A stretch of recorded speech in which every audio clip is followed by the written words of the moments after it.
કર્યા તો હાલો આપણે રાજ દરબારમાં જઈએ.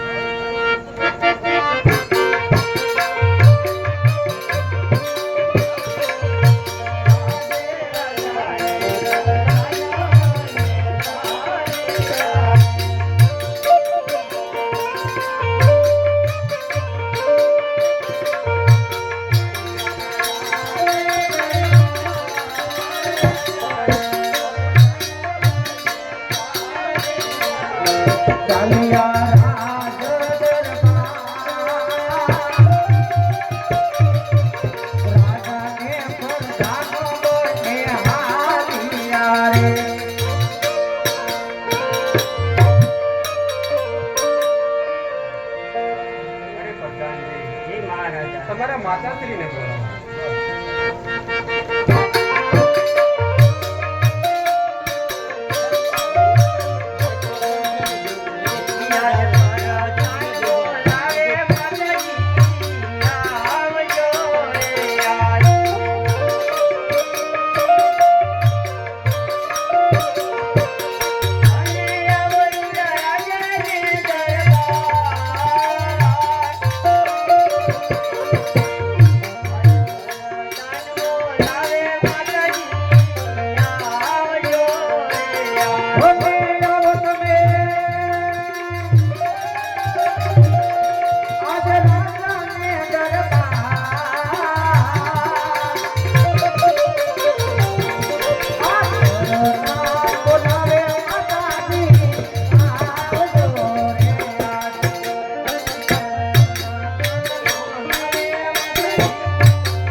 ત્રણ દીકરી હોવા છતાં કેવી રીતે વાંઢિયા કહેવાય?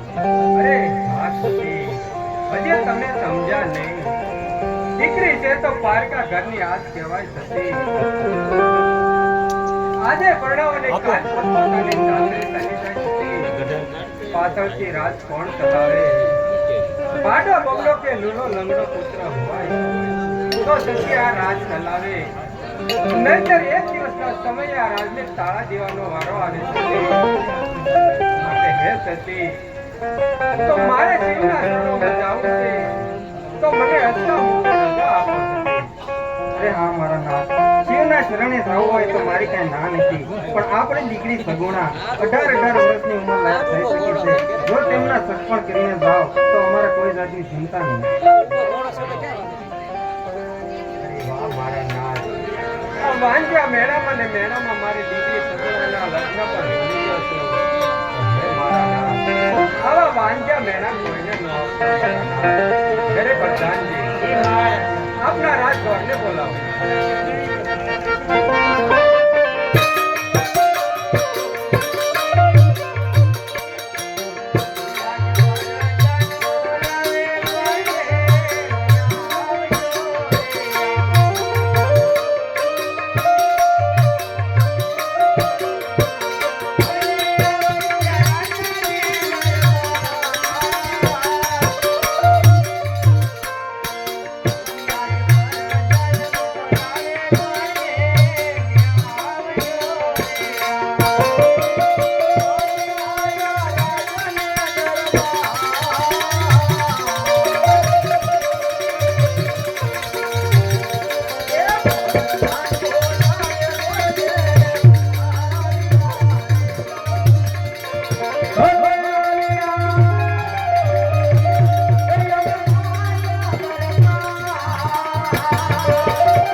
અત્યારે આ રાજ દરબારની અંદર મારું શું કામ પડ્યું છે? બહુ સારું પ્રધાનજી. અરે મહારાજાને ઘણી કમા. હા મહારાજા, અત્યારે આ રાજ દરબારની અંદર મારું શું કામ પડ્યું છે મહારાજ? અરે પધારો ગોર મહારાજ, પધારો. ઉદ્યોગના શરણોમાં નમન છે. આયુષ્માન ભવ રાજન. અરે ગોર મહારાજ, તમને બોલાવવાનું તો એક જ કારણ છે કે મારી દીકરી સગુણા ઉંમરને લાયક થઈ ચૂકી છે, તો તેમના સગપણ કરવા માટે તમારે જવાનું છે. એટલા માટે બોલાવ્યા છે ગોર મહારાજ.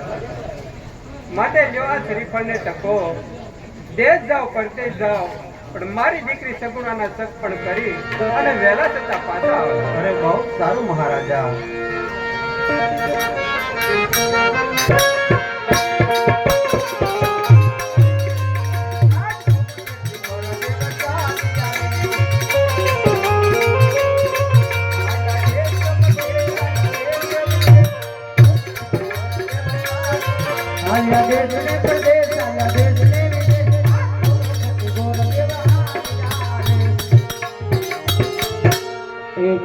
₹100 हमारे